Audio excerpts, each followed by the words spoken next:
Welcome to Channel's Business Global with me, Juliana Olayinka, from our studios here in London. Over the next half an hour, we'll be looking beyond the business headlines by giving you in-depth perspective on the stories that are affecting all of us. Coming up on today's show, have we witnessed the start of the end of the pandemic?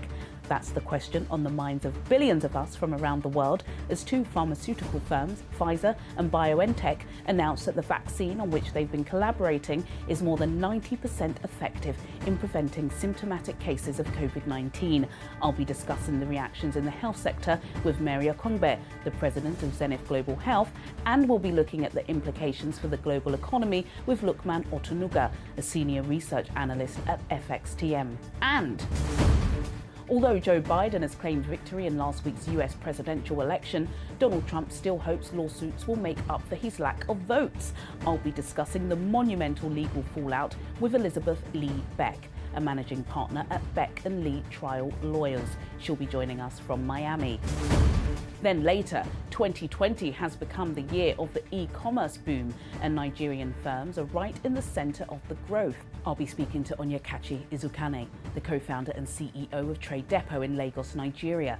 The firm is projected to become the continent's largest retail distribution network. But now over to our first topic, Brexit.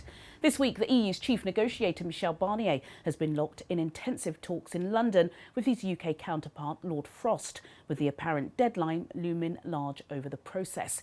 EU figures are expecting a deal to emerge by November the 19th at the latest, the same day the bloc's leaders are due to hold a video conference. According to sources, the key sticking points, fisheries, level playing field and governance, remain unresolved. Despite these difficulties, Prime Minister Boris Johnson has said that a trade deal and security deal was there to be done. The transition period, which shielded the UK from the huge disruption of leaving the single market and customs union, ends on the 31st of December. Well, for more on this, I'm now being joined by our business correspondent, Simon Pusey. Simon, just 50 days left to the end of the transition period, and it appears as if another deadline has been missed. Yeah, I'm enjoying this like every weekly kind of thing where we're like, oh, maybe next week we won't be sitting here talking about this. Maybe they'll have come up with a deal. Yeah, absolutely. Another deadline this time. I think it was Europe that said let's do it by now, but obviously I think they're just going to keep kicking this can down the road until there's absolutely no chance of it happening, which will probably be, the last day of December. The big news, this week was that the House of Lords inflicted this huge defeat on the government, in the UK government. For legislation to go through, you have to have two houses to ratify it, to vote for it. So the House of Commons, it passed through that, but the House of Lords, it was never going to, so they lost by 433 votes to 165. And this is, of course, this amendment to the this piece of legislation that is basically going to, if it goes through, break international law. And despite that, the government says that they're just going to try again. They're just going to try and push it through again. They're not going to change their plans. And just when it comes before the Commons next month, they're just going to do it again. They're just going to reinstate the clauses, which is causing so much offence. And I think that has two consequences, really. Obviously, Joe Biden is the president-elect in the US. He's already made it very clear that he doesn't like the idea of the UK breaking international law, particularly with the consequences that would have for Northern Ireland. Joe Biden is Irish in descent, so that is sort of has a personal resonance with him. And then also Europe, obviously, the European Union would not like this at all, and there's this trade deal going on, obviously, that we keep talking about. So those two sort of consequences there. Speaking of the trade deal, Michel Barnier is back in London to continue those talks. There are still these sticking points with the fisheries and a number of other things. There is some positive news, though, for the government and for Boris, in that Joe Biden seems to have called Boris Johnson ahead of other EU leaders. Everyone expected him to call Angela Merkel first, but he called Joe Biden. Maybe that's something, maybe it's not, but a little win maybe for him. Boris talked about the strengthening of the partnership between the UK and America. You could pre-write that anyway. They're obviously going to say that. But then he's also supposedly supposed to have reassured Joe Biden about the Good Friday Agreement and about the UK's plans, saying that it's not going to weaken it. It's only going to strengthen that agreement. So a little win there in terms of Joe Biden calling. No real update, I'm afraid, in terms of the trade talks. It's still exactly where we were pretty much a week ago.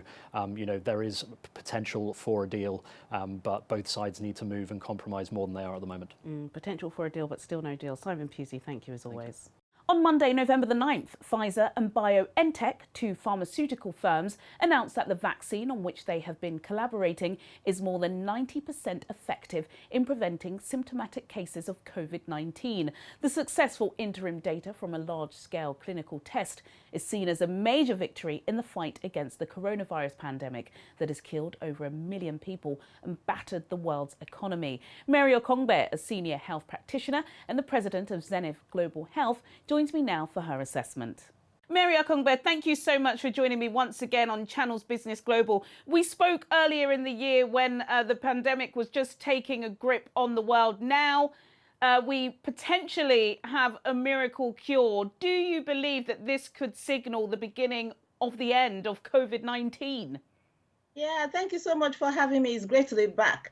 I think it's safe to say there is light at the end of this tunnel, because we have the things in place for our face, our hands, and the distance. We have the plasma trial, and then we have this vaccine. So the combination of three can only be good news for everyone. Absolutely. As soon as it was announced earlier this week, the stock market really rallied, and you could sense the sigh of relief that the economy was having. But as with all things, not everybody is going to access this, and there are already discussions about there being potential disruption challenges and distribution challenges. Do you think this vaccine will make its way into certain places in Africa, Nigeria in particular? Yeah, I mean, not only the stock markets, I think people's moods as well, the sigh of relief. And you know what, Juliana, at the beginning, demand is going to outweigh supply.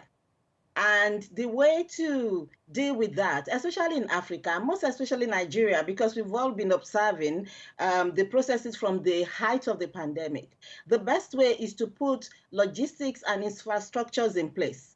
Like the storage, these vaccines have to be stored under a certain temperature, the storage, the transportation to reach those who actually need it, and also to be sure that we have the economic capacity to buy, because right now that that group has been passed for use.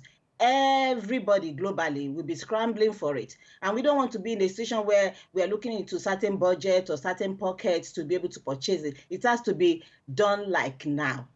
It does have to be done like now. People have been waiting. Of course, we know 50 million people across the world have tested positive for COVID-19. And Mary, you're a very senior professional in the health sector. Can you just explain to us how COVID-19 has changed the way the health sector works and communicates with itself? I know there were so many lessons that were learned after the Ebola outbreak in predominantly West Africa did change a lot of the communications. How has COVID-19 changed things? Yeah, you see, the good thing that came out of this is that the whole world is now looking at health solution critically, globally, and together. And a good indication of that is health technology, digital health, telemedicine, whatever you want to call it. Everyone is now together finding solutions that can be applicable to everyone and totally widely adopted. And not only that, it's shown some problems, some inherent problems like inclusion in clinical trials, for instance, like women's health, for instance. So these inherent problems have been revealed, and people now know that even if they cannot fix a broken healthcare system before bringing the solution, they have to do the needs analysis to be able to complement either technology or any other type of health solution to make a real progress and impact at the level which we are looking at, not just the few top 20% or 30%, but globally and for everyone, inclusive of everyone. Earlier in the year, there were lots of aid organisations that were saying there could be billions of dead bodies on the streets of Africa. That hasn't been the case. Why do you think it didn't take a grip there as it did in the Northern Hemisphere? Yeah, so in Nigeria or in Africa generally, statistics is a problem. So we may not have a full idea of the impact and the number. But of course, because we've learned, like I said at that time as well, we've learned some lessons from Ebola, and we're able to act quickly at some point. And also, the way it was embraced and adapted to the local situations, like you see people quickly jumping on making masks from fabric and things like that, I think that mitigated the severity as well. But that did not take away the fact that it was deadly, a lot of lives were lost, and we cannot afford to be complacent. And Absolutely. we have to keep, pushing out the message. We have run out of time, but Mary Okongbe, President of Zenith Global Health, thank you so much for joining me on Channels Business Global. The belief that a vaccine might return life to something like normal sent Pfizer's shares leaping by 15% and the much smaller BioNTech's by 24%. Shares in airlines and banks also climbed. Those of Cineworld, a cinema chain, jumped by more than 50%. Well, for more on this market reaction, I'm now being joined by Lukman Otunuga, a senior research analyst at FXTM. Lukman Otunuga, thank you so much for joining me on Channels Business Global. It's always a pleasure. My goodness, Monday afternoon saw global markets rallying off the news of this potential COVID-19 vaccine. You could almost feel the sigh of the relief. What were your thoughts on that? Good morning. Thank you for having me here today. It's always a pleasure. Yeah, we saw the explosion of vaccine optimism earlier in the week, elevated global stocks to record highs. And yes, this is the news everybody was waiting for. But after the euphoria faded, I think everybody was dragged back to reality. Questions were being raised. The two most important questions was, how will the drug be produced and how will it be delivered? And I think these lingering questions are likely to limit gains across stock markets. In fact, if these questions remain unanswered, risk aversion could make a return, and all those gains we saw earlier in the week could easily be surrendered. Absolutely. Another big story which you may or may not have missed is the US presidential election. Goodness me, what a monumental result that was. Of course, there is a legal battle still ongoing, but former Senator Joe Biden has been declared victorious. How do you think a Biden administration is going to get on with big business in America, particularly the tech industry? We do know that Donald Trump, even though he flaunted his financial status, they weren't a big fan. I think at this point in time it's too early to come to any meaningful conclusions. But firstly, for America, the Biden win may represent a return back to normality. But initially, the blue wave outcome everybody was expecting would have actually hit big businesses, and the fact that Biden was moving to hike tax and enact a big policy changes. However, though, Biden has one of a divided Congress, so this could be good and bad for big businesses. Got to ask you about Britain as well. They've been in the spotlight. We had unemployment figures earlier this week. Historically, internationally, still relatively low at 4.8%. But last week, the Bank of England did decide to increase quantitative easing by £150 billion. We're in England. We're in a second lockdown. What are your projections for this final quarter, which is always dubbed the golden quarter, but the shops are closed? Certainly, I don't see any gold anywhere. I think this could be a really rough and rocky quarter for the United Kingdom because the UK is dealing with so many things right now. Firstly, we've got the ongoing uncertainty with Brexit. The UK and EU have set yet another soft deadline of November the 15th. If the UK ends up crashing out of the EU with no deal in place, this could expose the UK to downside risks. Secondly, we have to keep in mind that the lockdown restrictions have raised fears over the UK actually experiencing a double dip recession. And to add to this, tomorrow we're going to have the first estimates of Q3 GDP, which are estimated to print between minus 9.3 to minus 10%. Overall, though, the outlook doesn't look too bright, and this may actually result in the Bank of England pulling the trigger on rate cuts in December to zero. And if things fail to improve, we actually may see negative rates in the longer term. Oh, goodness me, what a projection. We heard it on Channels Business Global first. Lukman Otunuga, Senior Research Analyst at FXTM, thank you so much for joining me on the show. Coming up on Channels Business Global, I'll be looking at Nigeria's e-commerce space with Trade Depot CEO Onyekachi Izukani. See you after the break. Welcome back to Channels Business Global with me, Juliana Olayinka, from our studios here in London. Later on in the show, I'll be speaking with Trade Depot CEO Onyekachi Izukani about Nigeria's fast-evolving e-commerce sector. But now let's turn our attention to the US presidential election. After 5 days of counting, former Vice President Joe Biden has declared victory in what is likely to go down in history as the most contentious US presidential election ever. And it's not over yet. President Donald Trump has filed several lawsuits claiming electoral fraud, though it has been widely accepted that these claims are baseless. Well, for more on this, I'm now being joined by Elizabeth Lee Beck, a managing partner at Beck & Lee Trial Lawyers in Miami. Elizabeth Lee Beck, thank you so much for joining me on Channels Business Global. Got to ask for your assessment. What are your thoughts on the president's strategy to litigate his way to a second term? Well, anybody can file a lawsuit if you hire a lawyer, but I don't think that if there is, if American elections are not reliable, and I have, in my experience, reason to believe that they're not, because I have myself as an attorney litigated a case against the Democratic Party.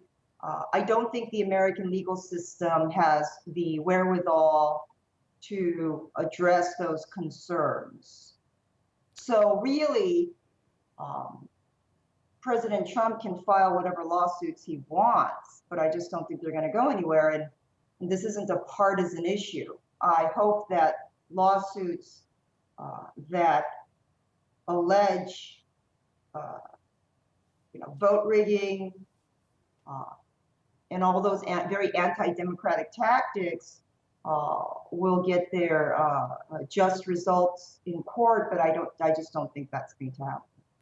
Elizabeth, the dust hasn't yet settled, but it is settling. And I've got to tell you, when you look at some of the allegations, some of the things you're seeing on Twitter, yes, I know that many of this stuff has been blocked. Even Fox News has pulled away from Trump's spokesperson once or twice, where they kind of felt they were going into territories they didn't have any backing. But some of the stuff looks legit. We have seen some of the evidence of some tampering with the votes. Do you think he will get a fair day in court? A lot of the Trump supporters are saying the media are whitewashing this, kind of trying to bury some pretty serious accusations. American media is probably controlled by a handful of people. The media itself is in the business of propagating propaganda in the United States. And I think Americans, some of us have realized that a lot of people still think CNN and the New York Times is from the mouth of God to us. But that may or may not have been at one point. It is no longer. And so, no, I don't think any such lawsuit will get a fair day in court, because the court system is part of the government, and the government's elected officials are elected through a very corrupted process. And so they are not in a position to do anything about it. We definitely have to bring you back before the inauguration ceremony just to see how this unfolds. Elizabeth Lee Beck, thank you so much for joining me on Channels Business Global. Whilst most observers expected that e-commerce would continue to be a growing market into 2020, nobody could have predicted just how life-changing this year would turn out to be. Almost overnight, navigating the world of online shopping became customers' #1 priority, while businesses of every shape and size needed to demonstrate both competence and trustworthiness at fulfilling an enormous influx of orders. One of those firms that have reigned supreme is Trade Depot, an end-to-end distribution platform that aims to connect the world's top consumer goods companies directly to informal retailers on the streets of Africa's cities. Co-founder and CEO Onyekachi Izukani joins me now from Lagos, Nigeria. Onyekachi Izukani, thank you so much for joining me on Channels Business Global. You've been in the game for a long time, but I've got to tell you, for some of us that are not in the e-commerce business, 2020 has been the boom of e-commerce. How has Trade Depot's culture of business changed during the pandemic? Hi, Juliana. Thanks for having me. So yes, we've seen quite a few things change. I think just looking at it from the standpoint of the ecosystem, for the customers and for the suppliers we work with, we find that the urgency, right, to explore different ways of doing business was certainly increased because of the problems that came with the pandemic. I think it's important to emphasize who the nature of the e-commerce business we're in. We're focused on selling to businesses, right? And these businesses traditionally get their products from your local markets and the different wholesalers around. And so for them being in a situation in which they didn't have access to these parties or these parties didn't have access to product, there was some urgency we noticed in exploring different channels, and this was a net boom for the business we're in. Absolutely. How has the spending changed? Because as you said, you're a wholesaler, really. So people are buying from you so they can give to their consumers. But here in Britain, for example, although we are seeing a surge in online spending, what people are buying is decreasing. So a lot of people in Britain, for example, are buying lots of loungewear that costs much less because, they're Zooming from home. So the top half can be pretty, but they're in their pajamas in the bottom half. Have you noticed any trends from the Nigerian consumer? Yeah, no, it's similar. So for categories that will typically focus on getting people to look good when they go out, these categories didn't do great, right? So for personal care categories, you would find that toilet soaps and washing soaps did very well because there was a lot of washing this year. But when it came to things like cosmetics or generally things that you use because you're leaving the house, you would find a net decline in the performance of these products. But again, you would, if you look at categories like food, you would find a net increase. Now, in the Nigerian context, because of the macro winds that we see, which are leading, probably related to forex and liquidity issues or other problems, we find that the more exotic or foreign items tend to be most hit with the price increases. And so you begin to see an increased appetite for more local or more value brands, right? So if there's a category that had the most impact from an increased standpoint, I would reckon that would be value brands within the food and hygiene categories. Absolutely. So when you look at these trends and you look at how the market has shifted so dramatically, how do you plan for the future? What are your projections like, particularly because of this week? We know we've had that COVID-19 breakthrough. Some media houses are calling this the beginning of the end of the pandemic. Are you hoping or are you visioning that this isn't a flash in the pan and that, this surge in increase in consumer spending, particularly online, will stay put so your customers won't just run away and go back to doing business the way they used to do it? So we certainly see that there are certain habits that have been built by this situation that we've been in. Habits that make people begin to adopt methods that are actually easier for them to use, right? And so where there is actual value in the habits, we expect that those habits will stay. For the customers we deal with, they usually depend on people coming out. So on some level, we need people being able to go out to visit stores for our business to do well, right? So, a climate in which people can leave their houses and actually go to shops is positive for the business we're in. Our focus again is those stores they go to when they go out, making sure that those stores have product. I'll give an example. If you're looking at a category like beverages, drinks, alcoholic and non-alcoholic drinks, the highest point of consumption for these beverages is usually not in homes. It's more in quick service restaurants and bars. These types of outlets have really been hit, and that has an impact on the volumes you're able to push, because if the consumers are not coming, the store is not buying, right? So hoping that the announcements we've seen this week and generally the way the world is trending suggests that we will begin to have this behind us. I think it's something that we're all really looking forward to. Thank you so much, Oyekachi Izukani, for joining me on Channels Business Global. Thank you. Sadly, that's all we have time for today, but do get in touch with your comments and suggestions. I'll see you at the same time next week for more in-depth business analysis on Channels Business Global. Goodbye.